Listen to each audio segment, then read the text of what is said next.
Chris Hochstetler, Executive Director with the Stir Museum. Thank you for joining us tonight at the 2025 Strengthening Democracy Awards. I know it wasn't a short trip for you, so I am curious about what brought you out here tonight, why you decided to attend. Well, I'm honored to be here. I was a nominator for one of the awardees, but more importantly, it's a good time to reflect on democracy and where we're at right now. Mm-hmm. Absolutely. And I understand that you have a connection to one of the awardees tonight. Is that right? I do. She's one of our employees at the museum. That's right. Okay. Can you tell me a little bit more about her? Yeah, Laura Gamboa Urego. She's our director of community engagement. Mm-hmm. I actively recruited her for about 2 years Mm-hmm. to come to Stir Museum. I think she has an amazing approach to building community, strengthening democracy, and I think that museums have a special place in promoting that within community. Sure. And so the last 6 years, we've been on a journey at Stir to make sure that we can fulfill our sacred obligation to the community that way. Absolutely. I did want to ask a bit about your background. You have a very interesting background in multiple respects. I know that you've spoken in the past a bit about your childhood.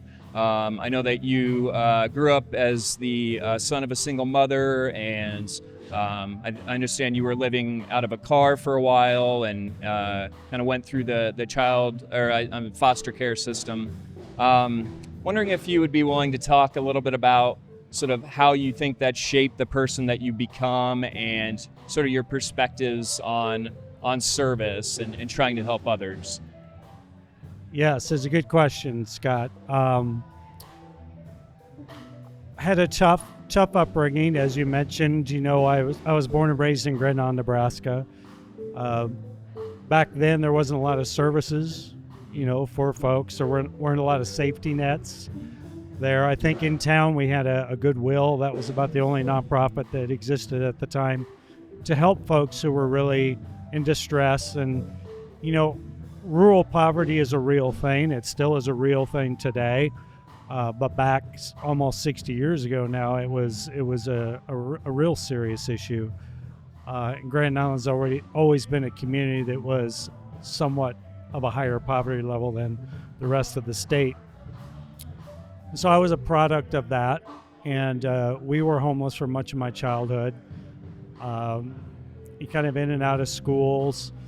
Some of the things that shaped me, I guess, along the way, it's interesting. I just had a meeting at the Grand Island Public Library the other day, and I can remember my mother taking us to the library in the wintertime just to kind of keep us warm as a place to go. True. And there was a librarian there named Roberta Lowry.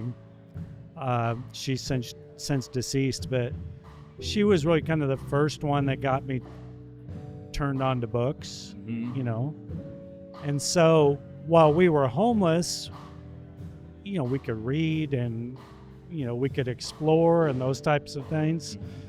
And my mom somehow found a way to make those things happen. Nevertheless, we weren't in school, so I spent some years in foster care because of that. About almost 4 years, and then was returned to my mother. Ended up graduating from Grand Island Senior High.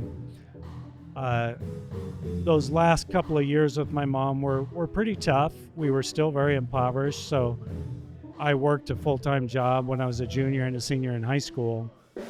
And so my grades weren't the greatest, but I had a high school counselor named Rod Shada who really kind of took me under his wing and said, your pathway out of poverty is to get an education. And you're not going to do that with the grades that you have. You're not going to get scholarships. Obviously, can't afford to go to college. Why don't you take a look at the military? And I did go in the Army, and I had a 20-year career in the Army. Sure. Well, I did want to ask about that as well. I know you served for roughly 2 decades, if I'm not mistaken. 2 decades, Two decades, and you rose to the highest rank that an enlisted soldier can achieve, That's which right. was E9 Sergeant Major. Sergeant Major. Okay. What do you think that your time in the Army, that extensive amount of time, taught you about sort of working alongside folks whose backgrounds and maybe ideologies didn't always necessarily align with your own? Yeah, it's interesting because in a way the military is rather undemocratic because you do what you're told, you know. But in other ways, it's a scenario where you really have to collaborate closely with each other. And so I would say that it's in certain instances, it's a microcosm of democracy in a way. The other side of that coin is that you really serve a purpose, and that purpose is to protect what we have, those freedoms. And early on in my military career, I became very interested in having a purpose, especially once I knew that I was going to stay in and make a career out of it. I really wanted to understand what was motivating me to stay there. And so I got really invested in reading, you know, John Locke and Jean-Jacques Rousseau and Thomas Paine and Aristotle to try to figure out what this thing, freedom, is all about. Because freedom's a little ethereal concept and can be sometimes difficult to understand. Democracy is pretty messy. It's pretty difficult to understand, especially our system of democracy as a federal republic. And I think that people who don't dive into it kind of check out of it a little bit because they see the messy nature of it, they see the complexity of it, and they just step away from it. I really kind of wanted to dive into it because I wanted to know the why of what I was doing.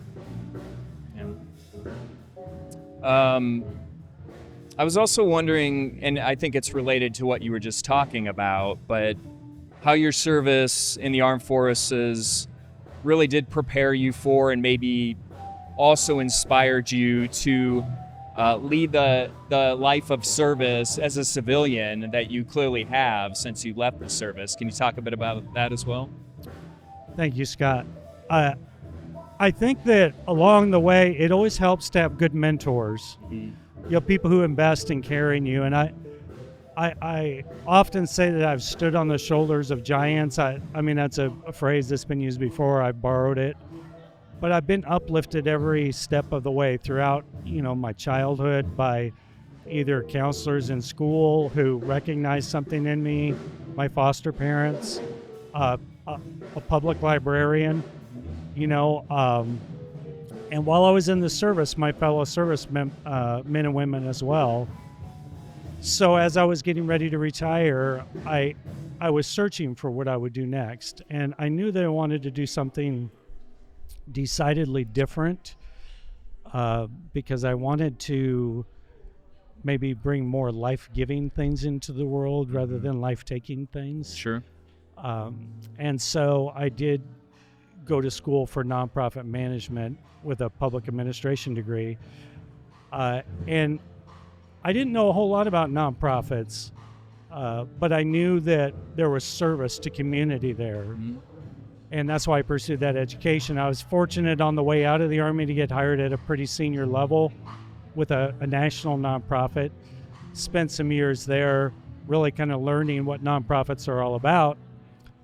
And also concreting my belief that, you know, the world of the nonprofit really is a petri dish for democracy. I mean, everything that we do is the democratic process. That's why nonprofits a lot of times are very messy with committee work and boards and, you know, building consensus and all of those things to serve the community. And I find a lot of joy in that. I reflect on my childhood and understand fully that were it not for that process, that democratic process and that people who had a life of service that I wanted to emulate, I would have been a statistic. Sure. I know that you, as you mentioned, have worked at, directed multiple nonprofits at this point. I also noticed that several of them have sort of centered around the arts and creativity, several of your positions, several of those nonprofits. I'm curious, you seem especially qualified to sort of speak on what role that you think art can play in driving civil discourse and in building a stronger democracy. Well, that's a great question, Scott, and one that I've seen firsthand in other parts of the world. You know, there's a reason why when democracies falter and authoritarian rule starts to root, there's a reason why the first things that are under assault are the arts, libraries, music as part of that art, humanities. When those things are assaulted, it's because they are a representation of the voice of the people. Whether it's art, you know, whether it's the humanities, it's a deep connection to a person's voice and their ability to express that voice, and that really threatens anything that's outside of democratic practice. And so there's a direct connection to creativity, to art itself, and to democracy. It's not just a tangential connection, it's a direct connection. And it's important that we foster that in our society because it becomes a tool to safeguard democracy. It's one way that we have of understanding our own personal connection with freedom and what that means. I also believe that all of those words, whether it's creativity, creature, which we are, creator, to create something. When we practice creativity, it gets us closer to that which created us. And so it strengthens that bond. In that practice, we find human empathy, which is a vital element of democratic practice. Couldn't agree more. We appreciate everything that you've done for the state of Nebraska. We appreciate you being here tonight for the 2025 SDAs, and hope you enjoy the evening. Honored to be here, Scott. Thank you. Thank you.